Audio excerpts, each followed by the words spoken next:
अब संभल में जो अवैध कब्जा था वो हट गया है और अब गरीबों को ये जमीन दी जा रही है। संभल में शाही जामा मस्जिद से सटे कब्रिस्तान भूमि विवाद पर भी प्रशासन ने सख्त कदम उठाए हैं। 48 लोगों को नोटिस जारी किया गया है। शाही जामा मस्जिद से सटे कब्रिस्तान की जमीन की बीते 30 दिसंबर को भारी पुलिस बल की मौजूदगी में पैमाइश करवाई गई थी, जिसके बाद अब तहसील प्रशासन ने 48 लोगों को नोटिस जारी किया है। 15 दिनों के अंदर जवाब देना होगा और उसके बाद कानूनी एक्शन होगा। पैमाइश के बाद अब तहसील प्रशासन ने जवाब मांगा है। 15 दिन में जमीन के कागज दिखाने पड़ेंगे। समय सीमा पूरी होने पर बड़े प्रशासनिक एक्शन के संकेत दिए गए हैं।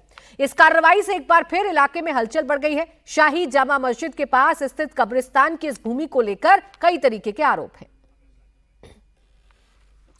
और सीधा संभल ही आपको लिए चलते हैं। मेरे सहयोगी अभय पाराशर इस वक्त हमारे साथ जुड़ गए। अभय, एक मस्जिद तो खुद ब खुद लोगों ने गिरा दी, वो जमीन खाली हो गई, गरीबों को वो जमीन के पट्टे दिए जा रहे हैं। अब मामला कब्रिस्तान की जमीन को लेकर है। इसको लेकर क्या जानकारी मिल रही है और लोगों का क्या कहना है? देखिए, जो कब्रिस्तान वाली जमीन है जो कि जामा मस्जिद के बिल्कुल नजदीक है, उसकी पैमाइश वहां पर कर दी गई थी। 15 दिन का समय दिया गया है। 15 दिन के अंदर जवाब देना होगा कि यहां पर यह अवैध अतिक्रमण क्यों किया गया था, और उसके बाद उस जवाब के बाद कानून वहां पर कार्रवाई करेगा। प्रशासन के लोग लगातार नजर बनाए हुए हैं। आज की अगर हम बात करें प्राची, तो इस वक्त ये जो आप मेरे पीछे खाली जमीन देख रही हैं, यहां पर कल शाम तक 2 फ्लोर की एक मस्जिद बनी हुई थी, मदीना मस्जिद, और आज प्रशासन को यहां पर बुलडोजर चलाना था।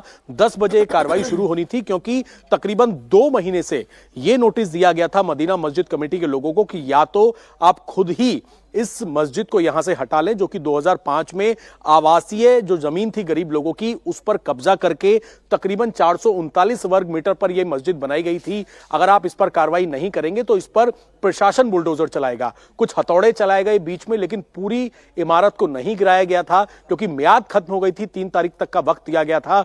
इसी वजह से आज प्रशासन को 10 बजे यहां पर कार्रवाई शुरू करनी थी, लेकिन रातों रात आप देखेंगे ऐसा लग रहा है कि यहां पर कुछ कभी हुआ ही नहीं करता था। जबकि जो पुरानी तस्वीरें हैं उसमें 2 फ्लोर की यहां पर मदीना मस्जिद बनी हुई थी। मस्जिद कमेटी के लोगों ने पहले यह कहा कि पास की जो उनकी जमीन है उसको आप लोग ले लो, लेकिन मस्जिद को ना तोड़ो। लेकिन कानून में इस तरह का कोई प्रावधान नहीं है। ये गरीब लोगों के लिए आवासीय जमीन यहां पर थी। रातों रात इसे गिराया गया, न केवल गिराया गया बल्कि मलबे गया था। 2 महीने तक कोई कार्रवाई नहीं हुई, लेकिन आज जब प्रशासनिक अमले को पहुंचना था, उससे ठीक एक रात पहले इस मस्जिद को गिरा देना, जमीन एकदम समतल हो जाना, ये बता रहा है कि कानून का इकबाल किस कदर संभल में है और लोग किस कदर जानते हैं कि योगी का प्रशासन अगर आएगा तो कार्रवाई होगी। शुक्रिया आपका तमाम जानकारी के लिए।